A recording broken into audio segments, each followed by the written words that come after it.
Monsieur Oumar est avec nous. Monsieur Oumar, bonjour. Bonjour Marie. Vous nous avez manqué. Vous n'étiez pas là la semaine dernière. Oui. Hein? On nous a tapé sur les doigts. Le public n'était pas content. Oh, Vous étiez à Cotonou. Oui, on me demandait à Cotonou. Oui, mais, il fallait que je oui, leur mais fasse cette visite. nous, on a besoin de vous ici. Hein? Nous, on a besoin de vous ici. C'est pas grave. D'accord.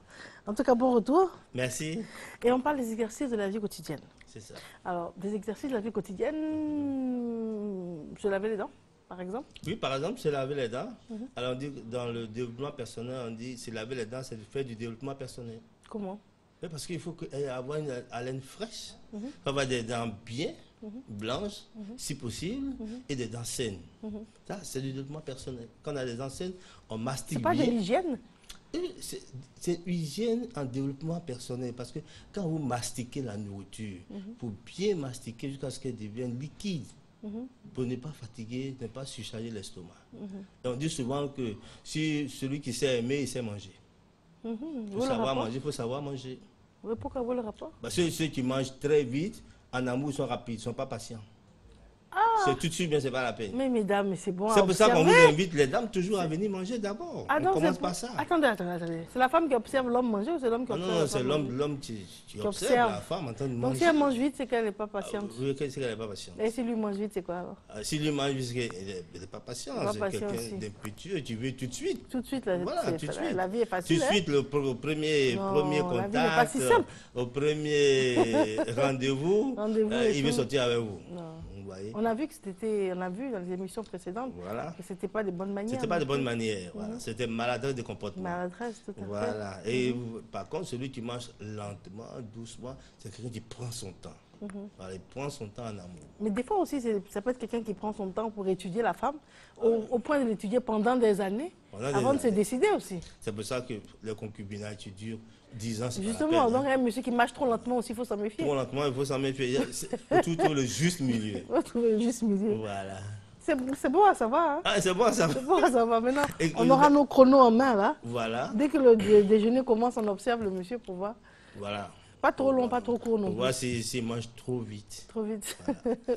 Voilà. En fait, il faut tout faire dans la mesure. Dans la mesure. C'est la conclusion à laquelle on arrive. La bonne discrétion, dans la mesure. Et c'est pour ça que le thème d'aujourd'hui, c'est des exercices au quotidien. Tout le monde va à l'église, tout le monde va à la mosquée, tout le monde va dans sa religion. On fait ce qu'on peut. Mais tout ne se passe pas dans la mosquée et dans les églises. Il faut aussi que quand vous êtes à la maison, il y a des choses au quotidien que vous pouvez faire. Je donne un exemple.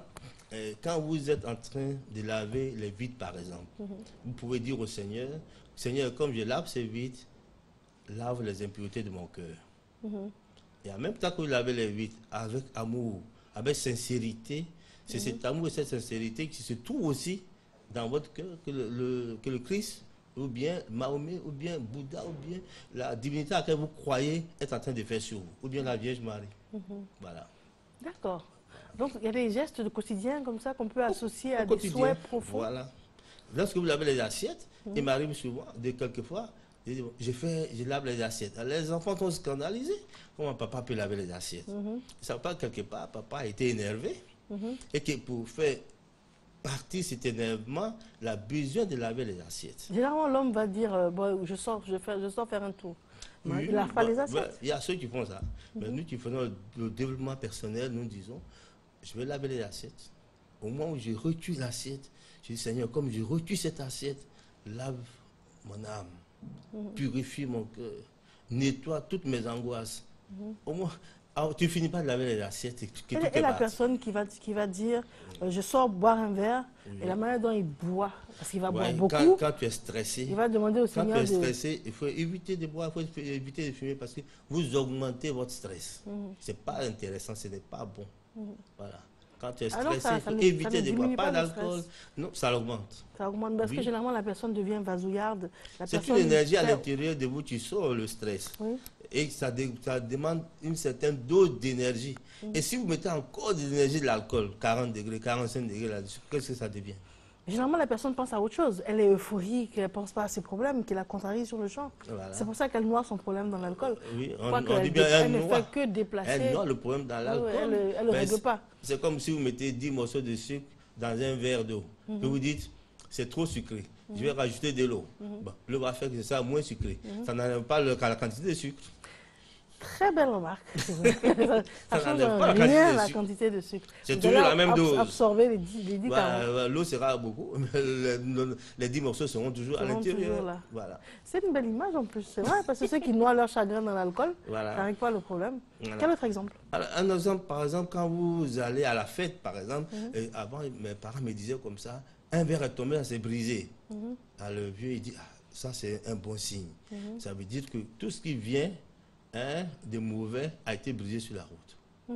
Alors, si vous faites quelque chose, une bouteille tombe, se casse, ou bien un verre se casse, et vous dites que tous les obstacles qui se trouvent sur mon chemin soient brisés en 1000 morceaux. Ah, ok. Voilà, c'est l'état d'esprit qu'il faut avoir, ça. Voilà, ça, c'est la personne qui casse. Non, même si ce n'est pas vous qui avez cassé.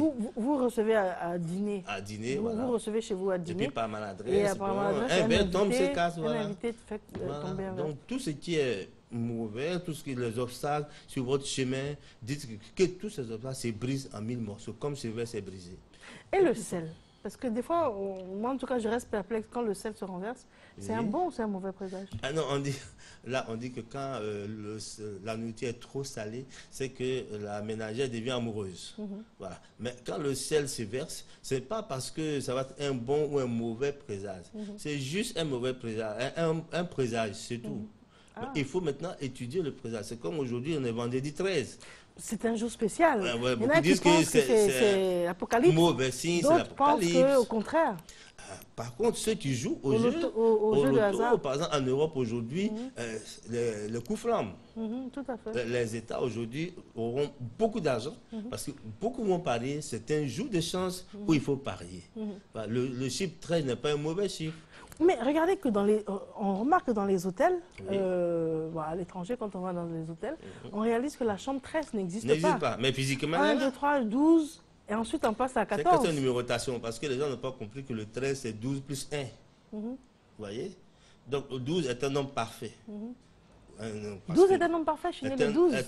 Un 12. C'est un nombre parfait. Un nombre parfait. Ça veut dire quoi?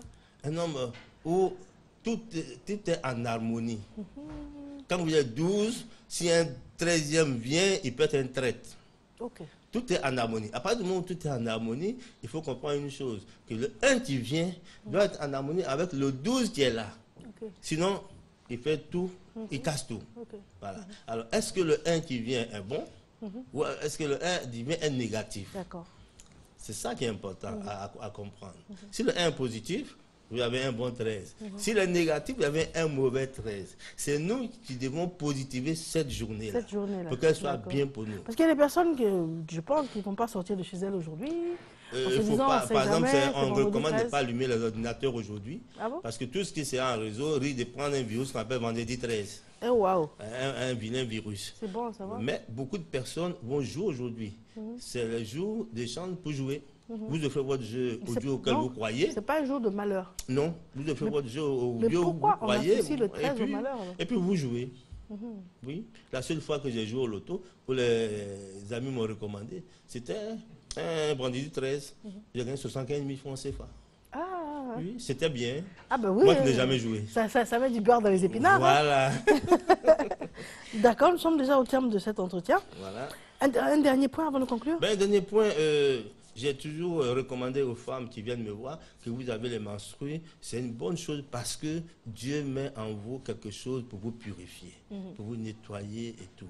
Donc, dès que les menstrues commencent, il faut dire, Seigneur, tel que le sang coule, fais partie de mon anxiété, mes angoisses, tous mes problèmes. Et ces problèmes iront dans le sang qui s'en va. Ah oui.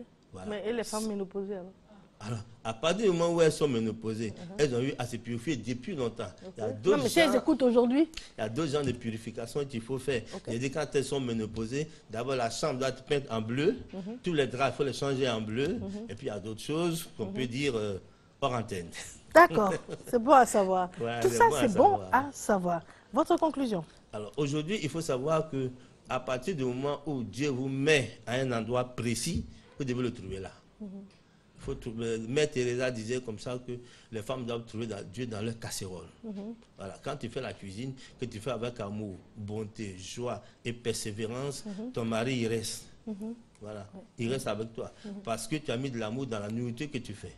Et tu mets de l'anxiété, de la jalousie et tout, ton mari il est plutôt enclin à aller chercher ailleurs parce que quand il mange, il a des lourdeurs. Si vous êtes animatrice, alors confiez, offrez votre animation au Dieu auquel vous croyez. Seigneur, je ne peux pas, mais toi tu peux, parle à ma place, fais-le à ma place. Le caméraman c'est pareil. Il visualise, Seigneur, prends les bonnes images pour moi. Quand les gens vont voir, qu'ils soient en joie.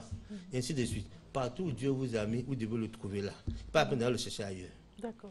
On va à l'église dans la communauté pour prier en communauté. Mais après, il y a un travail personnel à faire sur soi pour changer. Que tu es colérique et tu es parti dans ta religion pendant 20 ans, que tu es toujours colérique, qu'est-ce que tu as fait? Qu'est-ce que tu as gagné? Il faut que tu changes. Après 1 an, 2 ans dans une structure, il faut que tu puisses éliminer ça de toi-même. C'est ça la conclusion aujourd'hui. Très bien. Téléphone 57 11 69 11. 57 11 69 11. J'étais plus enclin à donner le téléphone de Cotonou. Waouh, excusez-nous. Ça commence, hein? Ça commence. Mais c'est au moins la semaine prochaine. Merci à vous. Merci. Nous, c'est Mario Salsa qui est notre choix musical et nous essayons trépigne d'impatience de s'adresser à vous.